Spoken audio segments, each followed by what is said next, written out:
All right. So I was saying before we started, Lauren is deathly afraid of anything blood, anything needles. I've seen her give birth 3 times now. I love giving birth. And I think I'm not, this is going to be pulled out of context. I feel like she mentally has an easier time with that than giving a little blood here and there. I would rather give birth 20 times than get my blood taken. Really? Goodness. Yeah, I mean, having watched my wife do that twice, I hopefully we'll get you over that by the end of this. Yeah. We'll see. No, Even the word blood gives me anxiety, but I think that this is such an important subject to talk about because there is so much information in the blood. Yeah, it's critical. I mean, there's literally no other way to essentially get a blueprint to your health. I mean, unfortunately, the path, to do so would be getting a needle in your arm. And it's not enough to do those like capillary blood draw devices either, or a finger prick spot check. We were talking about, if I get a paper cut, why can't I use that? It's not just about, the venous blood draw. It's also the amount and what you test for within that. And so, yeah, I mean, you hopefully twice a year can muster up the courage to get over that. Hopefully, that's my goal by the end of this episode. But it doesn't need to be more than twice a year if you're doing it comprehensive enough. There's some companies out there or physicians who might want to do it quarterly, and that's fine. But a lot of our members are very similar to you, where it's needle phobia is what we call it. And it's a real thing. My co-founder is also deathly afraid of needles. He will pass out if he watches somebody else get their blood drawn. I've been in meetings where he's been watching me get my blood drawn and he has to just totally turn the other way. So you're not alone in that, but if you recognize all of the benefits, there's just no way to actually know what's happening underneath the hood unless you get your blood drawn. You mentioned that it's a blueprint for your health, your blood. Yep. What does that mean? We could have underlying issues that we just don't know about and won't know about, unfortunately, until it's too late. So I'm 27 years old. My father passed away in 2021. Sorry to hear that. Thank you. Yeah, and he was a very healthy individual, or seemingly healthy. He worked out a lot. He ate healthy. He, did all the right things on paper, but he was also, afraid of needles. And again, that's a very common thing. And so, he figured, well, I feel fine, therefore I am fine. And it's a misconception that us feeling fine means that we are fine. 58 years old, ended up finding out through blood work after having a lot of symptoms that he had lung cancer, non-small cell lung cancer. And this was just a few months after I married my wife. And just a few months before we found out we were pregnant with our first. So a roller coaster of emotions, which ultimately led me to, found Geviti. But that's kind of when I really recognized just how critical blood work is. If he would have had a product like Geviti's, and had been a subscriber to it before he passed away, I believe that there's a high probability that he would still be with us today. And what do you think they could have found that would have potentially given him a better fighting chance? Well, I mean, even as something as simple as a CBC, which is included in most full panels that you'll get with your primary care doctor, that'll at least start painting a picture. There will certainly be abnormalities in your CBC, your complete blood count.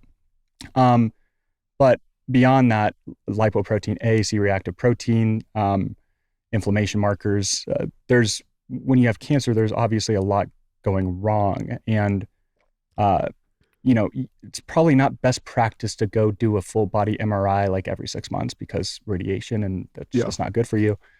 So less harmful would be blood work. It's not going to be enough to give a diagnosis, but it's enough to recognize there's something wrong here and we need to go and, dig deeper. So I think a lot of people, when it comes to this kind of thing, they are not only scared to look under the hood, but they feel if they look under the hood, that potentially then creates a greater chance for something to happen. And then there's the other camp, which is, I need to know everything much earlier so that I can prevent it.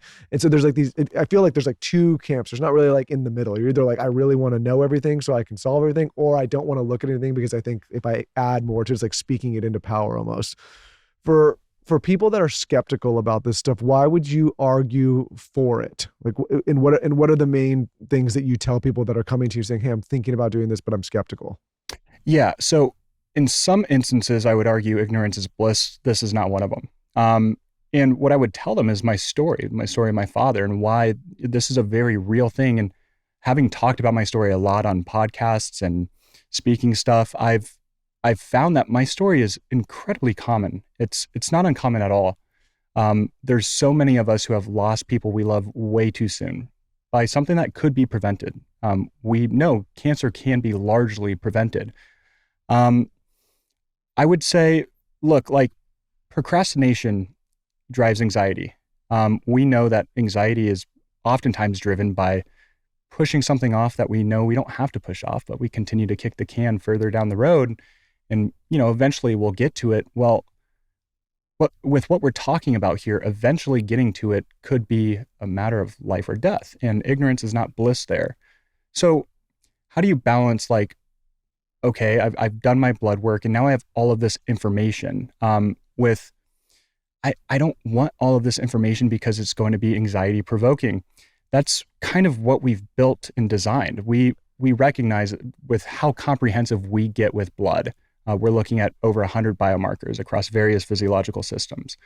That is way too much information for just the average person to consume. They have no idea what they're looking at. And that also would be anxiety provoking. So that's where we come into play. We, of course, ingest all of this into our AI. We have somebody hop into a telehealth conversation with you through our application, and we'll walk through step by step what your blood work is saying and how we can basically augment your physiology by supplementation or peptides or nutrition. Before we get into any like pharmaceutical stuff, which largely we could like prevent getting into pharmaceutical stuff if we just address the foundation, which would be nutrition, fitness, etc. Our team makes it really easy to ingest this information in a way that's digestible and doesn't create anxiety. And then you have to also create an action plan that doesn't like cause you to change your whole life, where your life is built around this desire to basically live optimized. You have to have a plan in place that's sustainable, where it works around your life. So like I was saying, we've done this show for a long time, and a lot of the things we talk about is supplementation and obviously living optimally. But what I tell people all the time is like, what we do specifically is also based on having some accurate information. And I tell people, like, if you're going to start doing a lot of the supplementation or taking things, like, it's a good idea to know like what you need, what you don't need. I imagine with the panels, it gives you a much greater blueprint and idea of what you need more of and what maybe you can pull back on. Yeah, I mean, you can't fly blind with supplementation. We do. It's the way supplementation is done generally is like network marketing, word of mouth. My friend started taking this. They swear I should be taking this, so I start taking this as well. Or Instagram, you're scrolling through and one of your favorite celebrities or influencers is, marketing a brand, and, okay, this sounds great. I'm going to buy it. This new longevity pill, it's going to change everything. But yeah, we find a lot of people come to us and they have like 8 different bottles of supplements that they take every single day, and they have for years. And then we go underneath the hood, we look at their blood work, and we find you don't need any of this. In fact, you're taking the wrong things, and you can be taking far less. So supplementation it's incredibly important because there's obviously nutritional deficiencies. Our food is just not the same, and we're not getting enough nutrients from our food. Even if we ate a perfect diet, we're still not going to get all the nutrients we need. So you don't like just get in your car and start driving and expect to like find your destination. You need to obviously plug it into the GPS, and you need direction. You need to know exactly where you're going and how to get there. That is the blood work and supplementation. It needs to be data driven. You need to be like clearly directed, and you can't go off of symptoms. You can't go off of, well, I feel like I have low energy. I heard vitamin D is going to give me more energy. I'm going to start taking vitamin D. And with something like that, you don't want to just start taking vitamin D. You can take too much vitamin D and very bad things can happen. Like what when you say very bad things can happen, you can make yourself sick, or you can, or what? Well, it could be in super high levels toxic. So Okay. yeah, sick. I want to know how many vials of blood you have to do. Okay. So it's one poke. After the poke is done, the vials of blood don't matter. Well, is it like 12 or is it like 2? No, it's Thank closer. It's I think we've got it down to now, I believe 8 vials. Now they're not all the same size. And if you compare it to giving blood, donating blood, which I also do, we're talking a tenth of that, less than a tenth of that. So 8 vials is not that much, Lauren. It's yeah, not? No. If you went into a quest and did our same panel, it would be closer to 12 to 15. But with our lab, we've got it down to less. And why does it have to be so many? Why can't you get the same amount of information from one vial? Well, that would be super nice. And hopefully one day we will be able to. I'm sure, we've all heard of Theranos and, the promise to deliver all of this biomarker data with just a single drop of blood. Theoretically, it's possible. Scientifically, we're just not there yet. So, you just need more volume. It's not the same machine that's running all of these different panels. They're going through different machines. It may not be the same machine that's looking at your hormones, that's looking also at your CBC. And so you need enough blood to actually be able to go and do all of the testing that we're doing. If we were looking at less biomarkers, we can draw, a couple vials and get the results back probably even a little bit quicker. We're looking at 2 to 5 days to get the results back right now. Maybe it'd be like, 1 day, but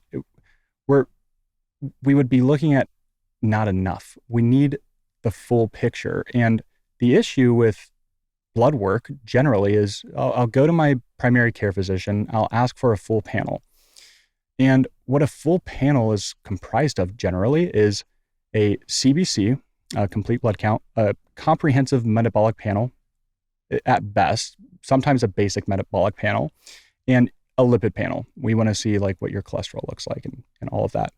But they don't go beyond that. They're not looking at other critical markers like your CRP, your apolipoprotein B, your apolipoprotein A1, lipoprotein little a. Like these are critical markers that are not looked at by primary care physicians, and it's not their fault. It's insurance company's fault. But as soon as technology allows us to get the vials down to, 2, 3, 4 vials, even less eventually, trust me, I mean, yeah, everyone we want to do that. Yeah. We had Anthony Williams, the medical medium, on our podcast, and he said something that the internet went wild for. It went viral. He said that one of the reasons that people are getting sicker and sicker is because they're giving so much blood. While they're sick. So like he said, say someone's diagnosed with a certain cancer, the protocol is that you have to give blood every week or every other week. And what happens is that your blood is your immune system, he said. And so it's stripping the immune system every single time. His take was that that the immune system lives in the blood, and that when people are sick and they go to the hospital, they're giving too much blood and it's stripping their immune system. And again, this is a clip that went crazy. It got a lot of people in the medical community obviously push back. You may push back. Right. We're curious. But I'm curious on your take on that, because he, obviously he's got a big voice in the medical community, and he said that and it went kind of nuts. Yeah. I mean, I would say I'd like to see some data that supports that. I've never heard of something like that. I'd argue your immune system lives in your gut, not in your blood. I think that blood is important to get data from and how your other health systems are functioning. But to say your immune system lives in your blood is interesting. And there's a difference between giving blood and getting your blood drawn for, screening purposes or diagnostic purposes. So we're talking a pretty significant delta in volume. It is much less blood that we're actually getting from you than what you would be giving, in an instance where you're sick or you have cancer and you're in the hospital and, you're having to give blood for whatever reason. But to hear that one of the reasons why everybody's so sick is because we're giving too much blood, if I may just be frank, I think that's nonsensical. Yeah. Well, I think a lot of people have that take. Obviously, like he has his opinions.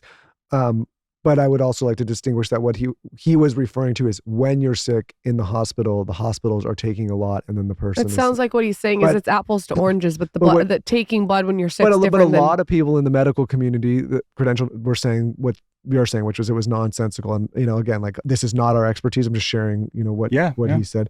I think one of the things that I also wanted to talk to you about is I've heard you talk about fertility rates and being concerned. And I brought this up on a podcast that we did where I said, Elon's big thing is that he's worried about fertility rates plummeting. And I know you have an opinion on that.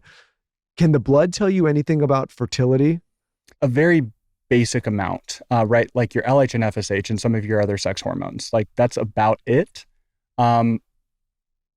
However, we have other tests at Geviti that can tell you a lot more. So everybody starts with blood work, and then blood work is a segue into a whole, it's totally unique depending on the individual. There might be evidence of gut dysbiosis. So we're going to ask you to do a GI map. And that is, if you haven't done a GI map, I would highly suggest you do a GI map. I think everybody should do a GI map.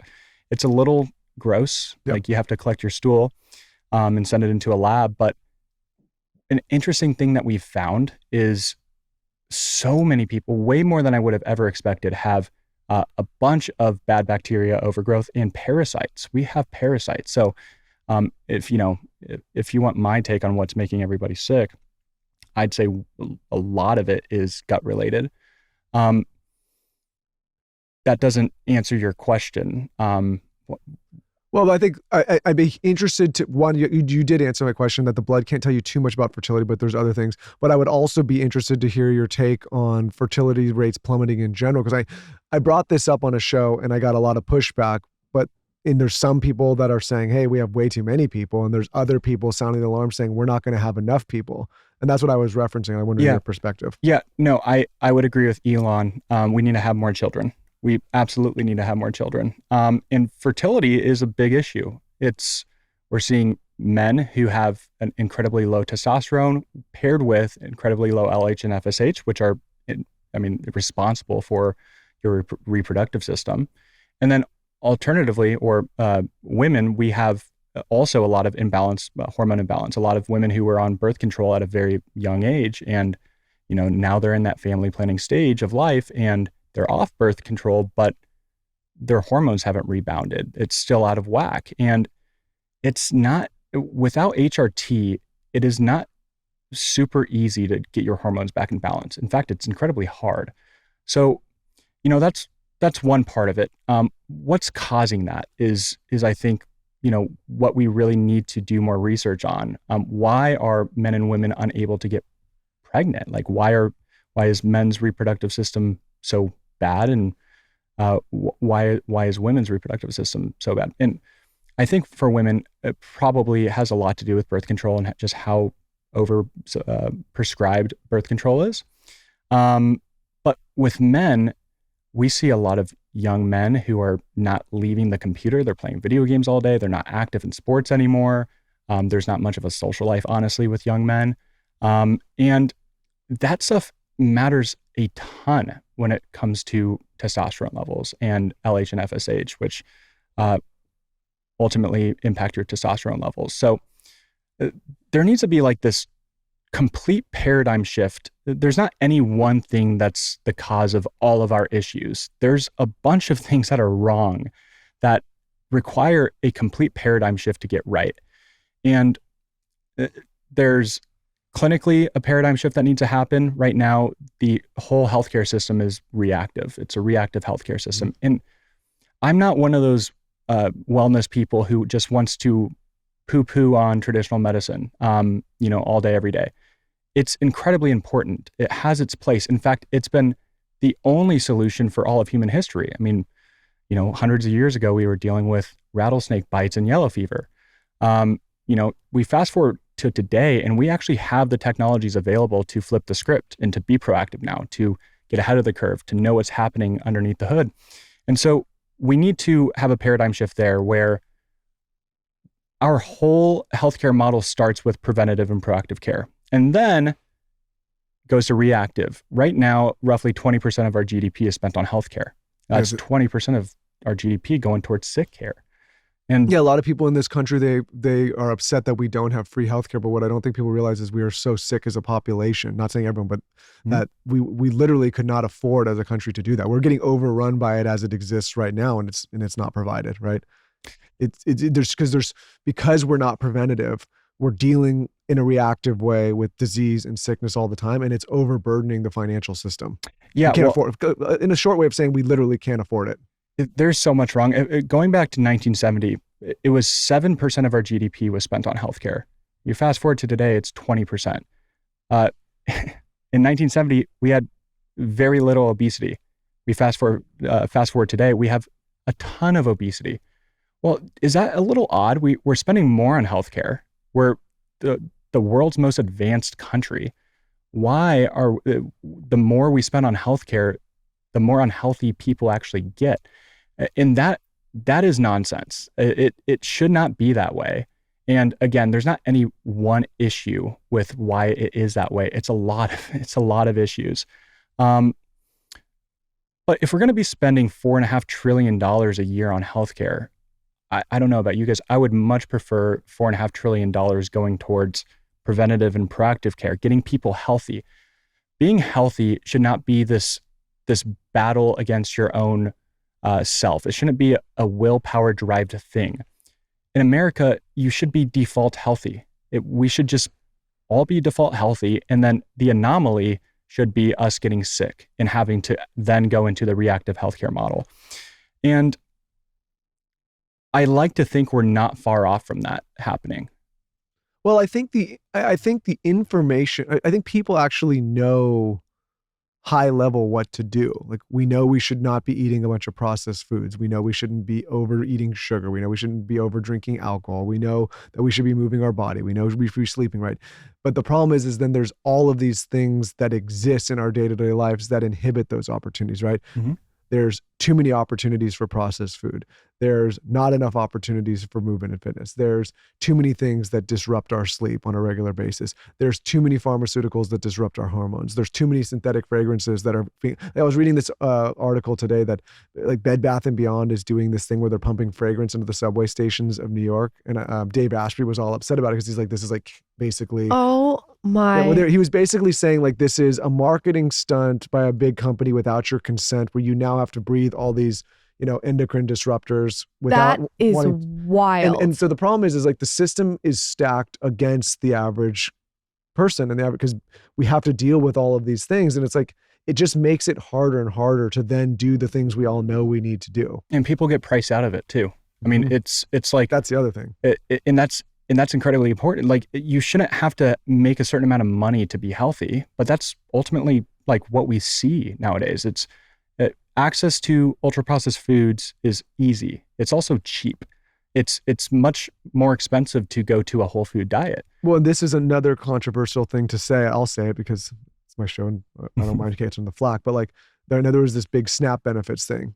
And a lot of people were upset there because they were saying the taxpayers subsidizing a lot of these benefits, but you can use some of these things to buy chips and sodas and candies and things that we know are not good for the average consumer. Like they were saying, like, shouldn't that system be set up to put people in a position to buy healthy alternatives, not to make us sicker? So like we're essentially like subsidizing an opportunity for people to become more sick. You've just hit the nail on the head. That is one of the many things that are wrong. It's like people are met with a decision. Do I feed my family of 5 with ultra processed foods, cheap foods and chips and soda, or do I feed half of my family with whole foods?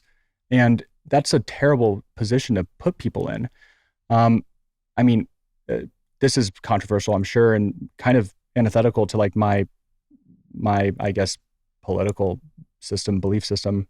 But I think a lot of this stuff should be banned. I think it should be illegal. I think it should be outlawed because there are no pros other than it tastes better and it's more addictive because of that. You get a better dopamine response and you want to come back to the Cheetos more frequently, but you're getting absolutely no benefits from the Cheetos. Yet, we look at the lower class and people who, are on food stamps, and that's primarily, unfortunately, the type of diet that they're having to, subscribe to. Yeah, It's hard because again, it's a slippery slope when you go and you start telling people like these things now need to be banned, especially because of the way this country was built and obviously the way our capitalistic society. But the system has now been incentivized to provide the cheapest, most nutrient bare products to people that are addictive and that keep you coming back and keep you like when you said even when you the idea from a food volume perspective, do you want to feed a family of 5 with these kind of higher volume but nutritionally empty products, or maybe less but with more nutrition, meaning like you might not need to eat as much if you're getting quality products, and sometimes when you're eating low quality products it's actually not nourishing your body the way it needs to, and so you feel like you need to eat more of it. Does that make sense? Yeah, 100%. I mean, basically it's maybe you'll be eating less calories, but almost certainly you'll have more nutrients. That's a trade-off. I heard that you have conflicting opinions on Brian Johnson, some of his movements, and you called it marketing snake oil. Well, yeah, and ironically, his olive oil is called snake oil. So I think he's telling us in plain sight. Yeah. Yeah. I'm a Christian, so I believe that there's more to life than just trying to maximize our lifespan. I believe that trying to achieve physical perfection is like a vain pursuit. Really what longevity is to me, yes, of course, it's the intersection between health span and lifespan, but it's not, let's just maximize our years for the sake of maximizing our years. It's let's maximize our years so I can watch my children grow and have a family of their own, and watch those kids have a family of their own and be around for generations, not just to like sit there and watch, but also be there cognitively, physically. Like I would love, I believe this is going to happen, but this is what I'm working towards. I want to be there with my great grandchildren golfing at the cabin. Like that is a dream that I'm trying to reach. That is what I'm essentially like my longevity pursuit is about. But the idea that we may not have to die, I think it's a vain pursuit. And I mentioned my belief system. If we go back to the garden, right? When man was perfect, before sin had entered the world, we're talking about a perfect state spiritually, emotionally, and physically. We're talking about no sickness, reaching basically living forever without dying, and in a perfect world. Now, we were also perfect emotionally and spiritually.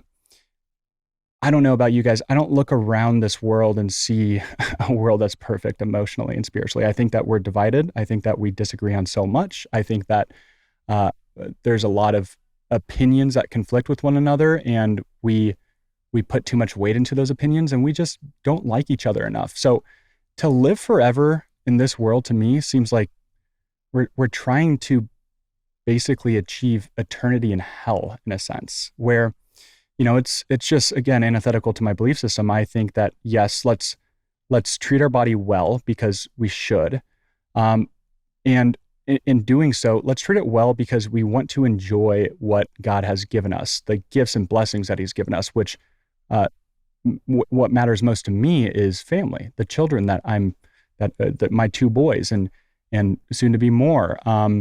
And then watching them grow old and have families of their own. That to me is like what longevity is all about. And if you're going to biohack your way through life, I would hope that you're biohacking your way through life with a destination, with a goal in mind, not just the goal in mind being, let's live forever, enjoy, the world. And again, just the ways of the world, I don't view as this thing that I want to be a part of forever. Yeah. I think I agree. I think the idea of living forever, one, I just don't think I think it's nonsensical, the word you used earlier, but I do think that there are some good messages that Brian shares, which is basically like you want to live the healthiest, most optimized version of yourself for as long as possible. I think that is great. But and again, I like Brian. We're friends and we know each other personally. But I think don't die creates a scenario where it's like we're not going to just live forever. It's not. It's good marketing though. Yeah, it is great marketing. Yeah, but I do think the good things to take from that are obviously we could do better with our health span and our lifespan, and we could live healthier, and we can eat better, and we can and a lot of the things that he's doing, he is testing a lot of markers and sharing a lot of that data. But yeah, I agree. I think like the point is to be able to enjoy your later years without being sick. 100%. Yeah, I think that there's a lot of truth to a lot of what he has to say. I think my issue is the pursuit, like the reason of the pursuit, not necessarily the things that he's saying and the fact that he does, a bunch of biomarker testing and is very experimental. I think all of that's great. And I think he has great messages to promote, but I hope that my fear is people will start wanting to just live forever for the sake of living forever and have that be the primary focus of life, where life becomes this just pursuit of health optimization, where then you haven't put your head up and looked around and smelled the flowers. Like you've got to also live within that. And I know I've seen people become so obsessed with health optimization to where it's counterintuitive. It's like you're doing this to enjoy life, yet you're removing yourself from life to do this. It doesn't make sense. One of the things, we just had Scott Galloway on the show, and one of the things he's been talking about, and again, I think we all know alcohol is not great for us, but one of his big things back to fertility in young men and dating and hormones is he says that there's a direct correlation with, I think millennials just got labeled the drunkest generation ever.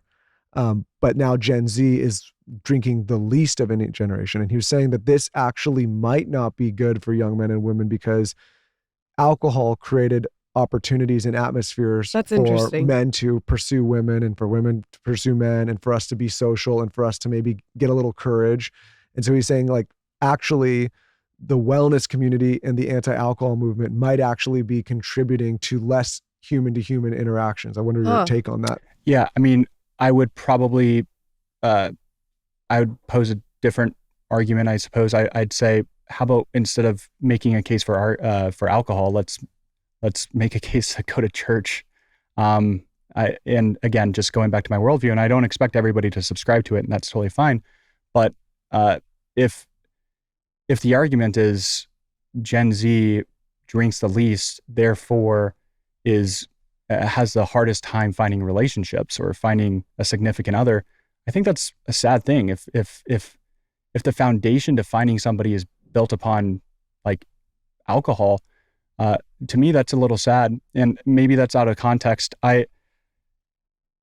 Well, I think it might be a little sad, but I think what he's also pointing out is it's just been maybe the reality of how we all got liquid courage to get together and interact in the first place. And if we're not doing that anymore. How many drinks did you have before you hit on me?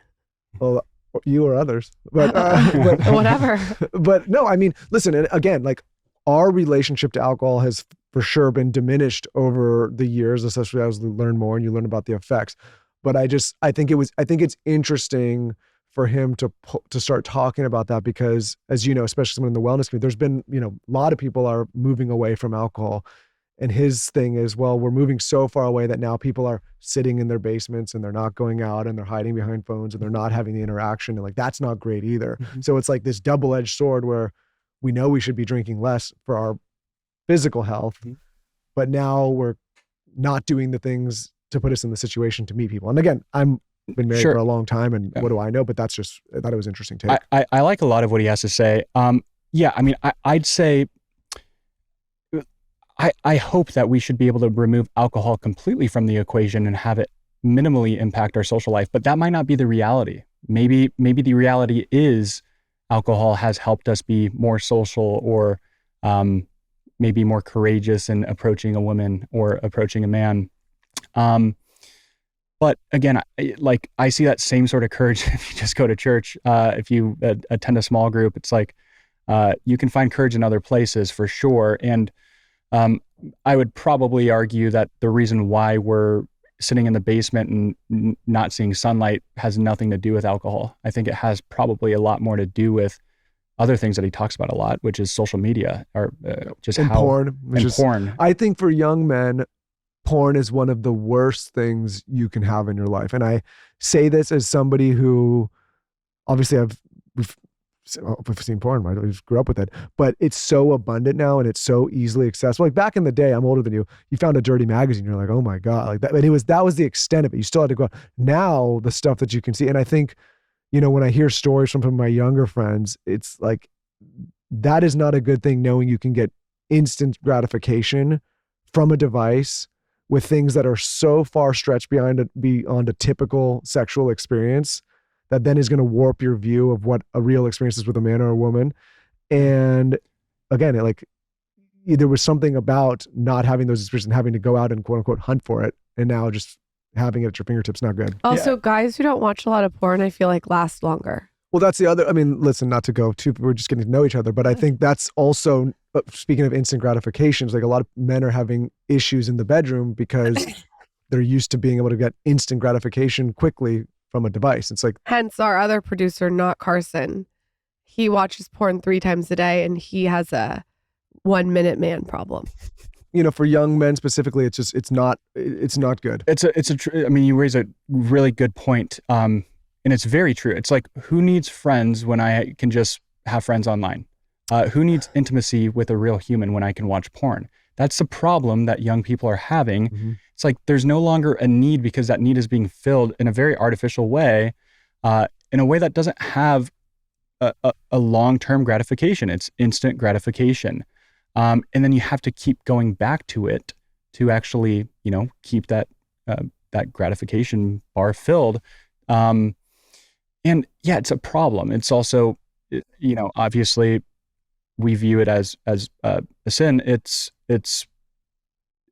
There's a lot of scientific reason as well as to why porn is not good. There have been brain scans and you can see the difference between somebody who watches porn and somebody who doesn't watch porn. And there's obviously a clear difference there. Visually, there's a clear difference there. And, I'm not a brain expert. And so when I'm looking at these scans, it's not like I know, that's darker, that means this. But what I do know is they look different. So it's having a real cognitive impact on us. And then we look at the societal implications and yeah, there's no question. If porn was removed or I guess less accessible, I would imagine that people would muster up the courage to go approach a girl. And maybe we wouldn't need alcohol to help us do that. We interviewed a porn star, and ever since interviewing her and hearing her story, it changed our opinion on it. How so? It was just, she talked about how fucked up the industry is. There's a lot of, if I was going to get spiritual, there's a lot of darkness in that world. And I'm not saying everybody has that experience. There's many people that are sex workers that have great experiences. So and we're aware of those stories, but I also think that there's a lot of them that have really bad experiences. Yeah, I've heard. I can only imagine as well.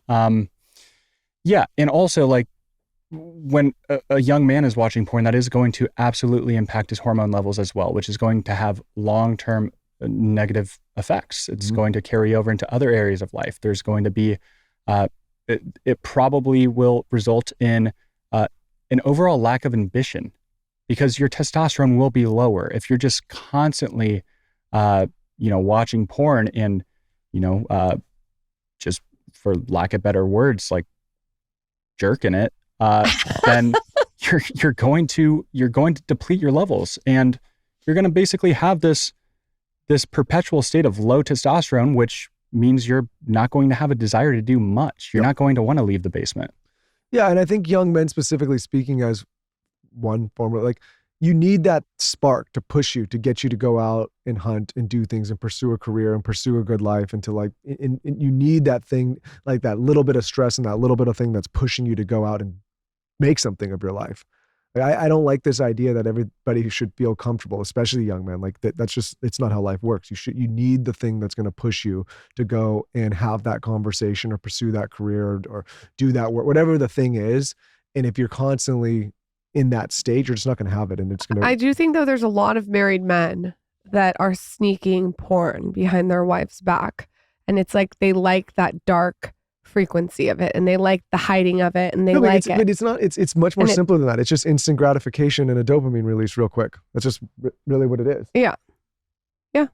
I think there's also a lot of experience stretching. What I've noticed, you kind of mentioned this, someone will watch porn and it's two people having missionary sex, and then they'll switch to like a different position, and then before you know it, 10 years later they're watching like No, I have a craziest porn ever. I had a friend who came to me. He's older than us, and he had a an adolescent or like a teenager, and he was really concerned because he was saying like the porn that's delivered to some of these kids these days, and this is for the parents out there, is so far beyond a normal experience that then what happens to these kids is they finally have their first interaction with a man or a woman or whatever, and they're expecting it to be like the things they've seen, and it's not that, and they don't really know what even like a normal, realistic, like basic experience is, and that also is causing a lot of problems.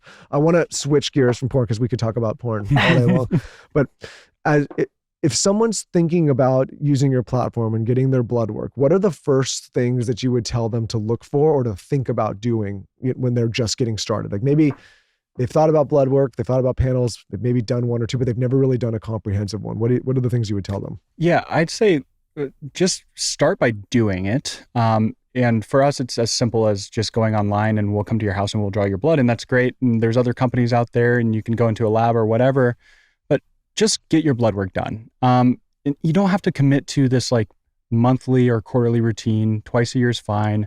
But then less is more. One thing that we certainly do not do is, okay, we've got your blood work back. Now you have to do these 24 things to basically live optimized. That doesn't work. It might work on paper, but it doesn't work in practice. I mean, people will burn out if you give them a task list that they have to follow of, 12 different things every day. It just doesn't work. So less is more. Start with less, and that's our approach. And then from there, start implementing more. So supplementation, right, is one of the more foundational things after nutrition and fitness. Supplementation. And you can do supplementation in a lot of different ways. You can go to Amazon and just buy your stuff on Amazon. The way we do it is we actually package into AM and PM packs everything that you need based off of your blood work. And so Cool. That's so cool. yeah, it's super convenient, right? So instead of me having to lug around 6 different bottles and, a lot of these supplements have to be taken with food. If I'm out at dinner, I don't want to bring my bottles with me or a plastic bag of my supplements. It's time consuming. It's a nuisance. It's one of those friction points that ultimately leads people to stop taking their supplements eventually. And so we package them into AM and PM supplements. So grab you and go. guys actually make personalized supplements based on the panels that you see from the individual. Exactly. Wow. Yeah, totally I unique. didn't know you did that. Yep. So as far as I know, we're one of the only ones, if not the only one that's doing that. The way that we're doing it, totally based off of your blood work, no cookie cutter protocols. It's, my pack is not going to look anything like Eli's pack out there because our blood work looks different and we have different needs, different deficiencies, different lifestyles. So if you were deficient in D or B or whatever, or A, that supplement would be for that deficiency. And if you obviously were overdoing it, you would not include it at all. correct. Yeah. And dosed properly as well. I mean, Are your supplements like the best of the best? yeah. So they're pharmaceutical grade. Like we primarily use a company called Zymogen, which has been like the gold standard in supplementation. Oh, cool. They sold primarily to practitioners, actually exclusively to practitioners up until about last year. So it's, a pharmaceutical grade supplement. Before Geviti, I was taking my own supplement stacks. I've been a long time biohacker. I played basketball in high school and I was pretty good. I was going to go play in college until my first startup. So I've been like in health for a while, and I was taking a lot of the same things that I'm taking in my pack, and I kind of got lucky with the crossover, but there's a noticeable difference in the supplements I'm taking today and how I feel after I take them versus a lot of the same supplements I was taking from a different source, actually just buying them off of Amazon because that was like the next most convenient way of doing it. And so not all supplements are the same. Just because both the labels say magnesium L-threonate does not mean that there's 100% magnesium L-threonate in there. It could be underdose. It could be something totally different. Who knows what? And there's a lack of regulation when it comes to supplementation. Again, that's sort of antithetical to my view. I'm very pro-capitalism. I'm very anti-regulation in a lot of areas. But this is one of the areas where we need regulation, because what will end up happening is you'll go to Amazon, you'll order magnesium, and you'll actually get salt capsules. Yeah, I mean, and the something other so thing extreme. with Amazon is sometimes unless you go to the company's specific store, it's people that are ripping off that brand and not even selling the real Exactly. thing. Yeah. How can you test for toxins in your blood, like microplastics and lead and metal? How do you get those results? Yeah, so we actually have another test at Geviti that after the blood work, we would recommend if you're having symptoms of toxicity, mold toxicity. You can't just get it all wrapped in one? Different types of tests, different Okay, modality. all right. For example, testing your gut health Right. requires a stool sample. Right. You can't test your microbiome with blood. And so, yeah, a lot of people do have symptoms of mold toxicity, specifically mold. A lot of people have mold toxicity. And that was another shocker as well. We hear about it all the time, but then it's sort of in one ear out the other. Right. Okay, we all are exposed to mold and it's not good for us. I don't know how to test it. I don't know where to go. Then it's out of mind. So we have one of those tests, and it's one that not everybody has symptoms. Also, like depending on their environment, they might have a higher chance of actually having mold exposure as well. If you're in a drier area, in Arizona, for example, probably a less probability of having mold toxicity. Here it could be a high one. Yeah, definitely. The Native Americans used to call this place the land of the sick because of the mold issues. What is the protocol for when someone comes back with positive for mold? Oh, goodness. Well, we would have to ask one of our longevity specialists. To be honest with you, I'm not sure the exact protocol that we would put somebody on as it relates to mold, because it wouldn't just be a protocol specific to the mold. It would be taking into account everything else as well. It would be taking into account, their blood biomarkers, their medical history. It would be taking into account. We also will have you link your wearables. I don't know if you guys wear a wearable. I'm wearing an Oura ring on my wedding ring finger. We take that stuff into account too, which is very rare in our industry, but becoming more common, where basically all of this stuff is relevant. It's not irrelevant. Like your lifestyle actually matters dramatically when it comes to building a protocol. Your blood work is foundational, right? It provides most of the context, but we also want to know what your lifestyle is. And you can tell us that, but it's more helpful if we just can see it based off of like your wearable. We can see, okay, great. Like you burn on average X amount of calories every day, or you sleep really well, or you don't sleep at all. And maybe you forgot to write that down in your intake form. And so no one protocol would be the same. So with mold toxicity, it would just be like every other protocol, where it would be totally dependent on that specific person. I do know though that mold is a tough one, and mold has it's not just like an easy thing you take a supplement and you get rid of. It's also a timely one. Yeah. You have to do like binders, I think. What right? about You have to do privacy binders. issues? We were talking to the team, and obviously like some of these, I'm not going to name the brands, everyone knows, but some of these genetic testing companies that get bought or sold, people are now like, there's data leaks and people are worried and concerned. How do you guys think about privacy? And then the follow-up question is, should we even be concerned if companies have this information about us? And if so, why? I think there's a reason to be concerned, depending on the company and depending on how they view like health data and privacy. However, also it'd be a little ignorant to think that like the powers that be, whoever that might be, whatever conspiracy theory people want to subscribe to, they don't already have the data, right? I mean, if you're going to even your primary care physician, it's LabCorp Quest that's running the lab, so somebody has that data no matter what. And insurance companies for sure have insurance companies have it. Yeah. So for us, we make it very clear, you own your data. It's not ours. We promise to never sell it. That's like shockingly not an industry standard. People will sell their data. And if you ask us to delete it, just wipe it from the system, we're going to wipe it from the system. So, it's one thing to say it. You have to also like have a level of transparency, and there's not enough of that in the industry. It's okay, I've got to take your word for it that you've deleted it, but I don't have a way of going in and ensuring that you did. And so that's another problem that we're actually trying to solve. And that's a great question. It's actually one that I really enjoy talking about, because there's a lot of distrust these days, right? Like generally people on the wellness side, right, are so anti-big pharma, are so anti-traditional medicine, are like basically they're the enemy, they're the reason for everything wrong in the world. And then, that more traditional side looks over here and is like, oh my goodness, like they just want to hug trees and drink tree sap and, talk to the sun. And it's like, yeah, neither of those things are true. The truth is always in the nuance. But to solve that issue of trust, there needs to be like an open source sort of way for all of us to actually be able to go in and not trust, but verify.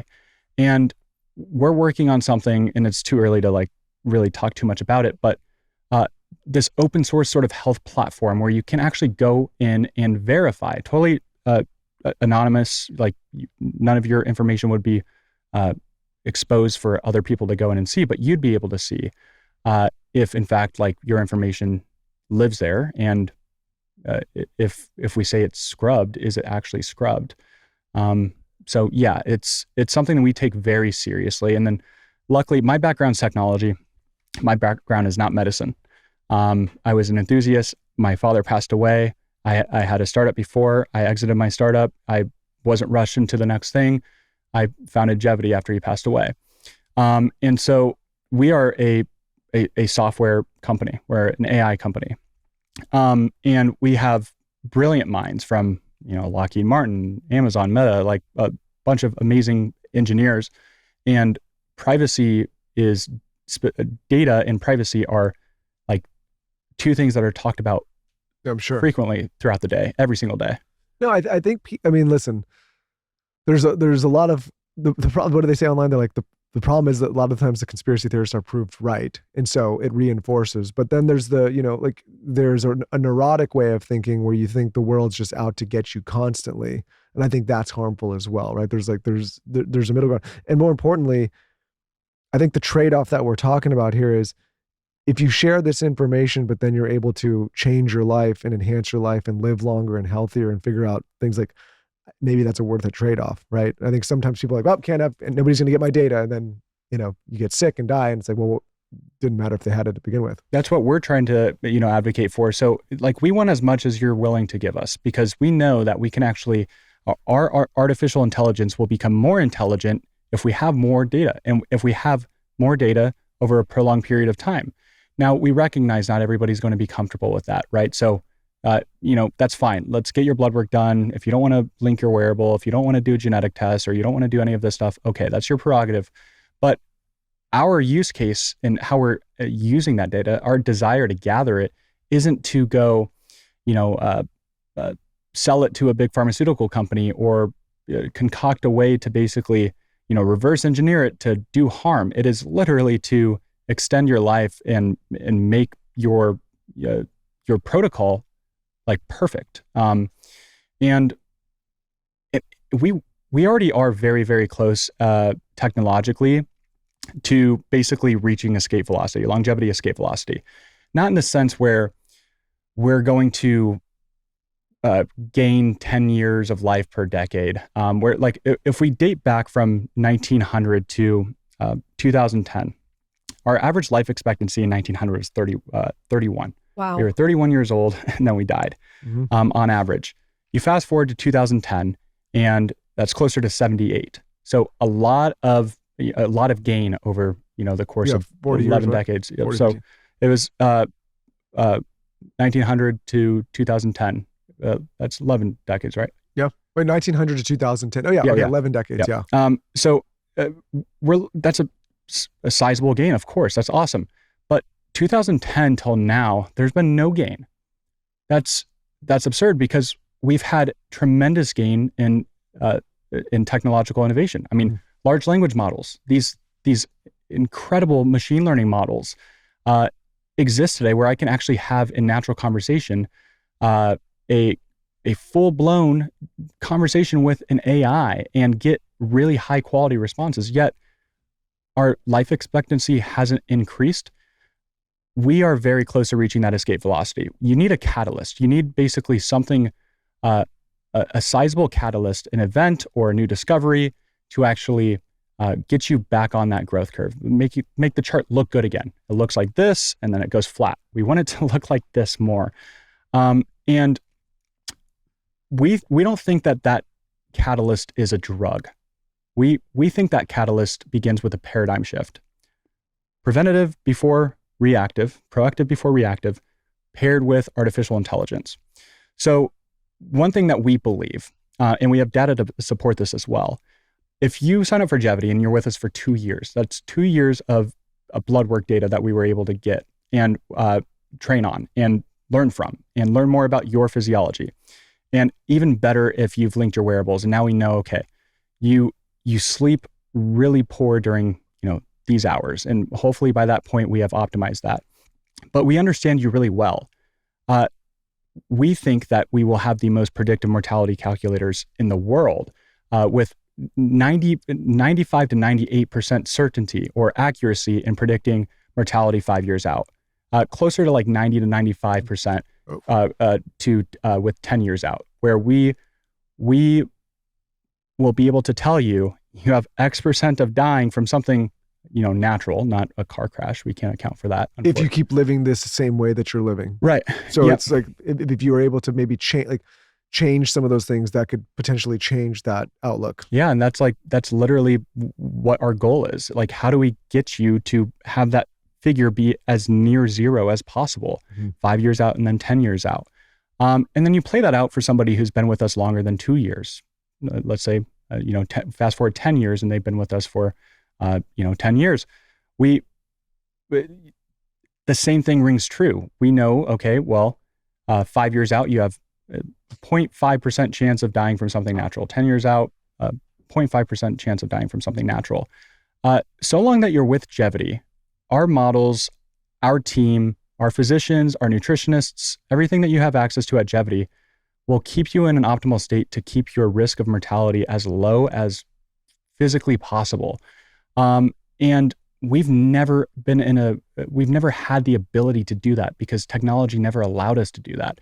And we're one of the first. We won't be the last. Like other companies are working on something similar. It's the nice thing about us is, I think, of course, express my bias. Our team at Geviti, there's like it is the purest form of altruism that I've seen in business. And I've been a startup founder. I've done the thing. I've engaged with a lot of very successful business people, and I have never experienced anything like this, where every single person at Geviti just has the utmost desire to optimize that person's health. It's not for earning a commission on supplements. We don't do that. It's not for financial gain. It is, how do we basically minimize your risk of mortality as much as humanly possible? AI makes this so much easier. Without AI, we're kind of, in a lot of ways, in very specific areas, flying blind. Mm-hmm. You might have convinced me. Lauren, they say, okay, Maybe. so if you want to do it, someone will come to the house. Mm-hmm. Yeah, or here. A butterfly needle. Yes. I have to lay down. So a lot of no, you don't have to lay down. I have to. I'll faint. Oh, you have to lay down? Yeah. I don't think you understand. Like, I am a drama queen around this. Like, but I there's have to probably lay some down. work that you got to do to figure out, because I need to do ayahuasca. Oh, Jesus. Or go Let to me church. know how that goes. Or go to church. Let's try church. I will try it. It's. I don't know that I can commit to twice a year, but let's start with one.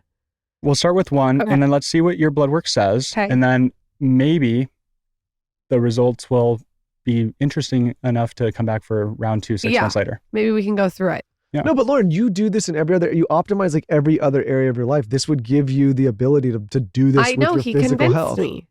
Awesome. Yeah, I'll do it. So Well, if you do it, you're not going to touch me for 2 weeks, because I won't touch him for 2 weeks if he does you can't that. tell her. You can't. Yeah. Tell No, her. I know. I can see the Band-Aid. I see the No. thing. I make him sleep in another room. okay, but if that's how it works, if someone wants to try it, they could sign up. GoGeviti.com, GoGeviti.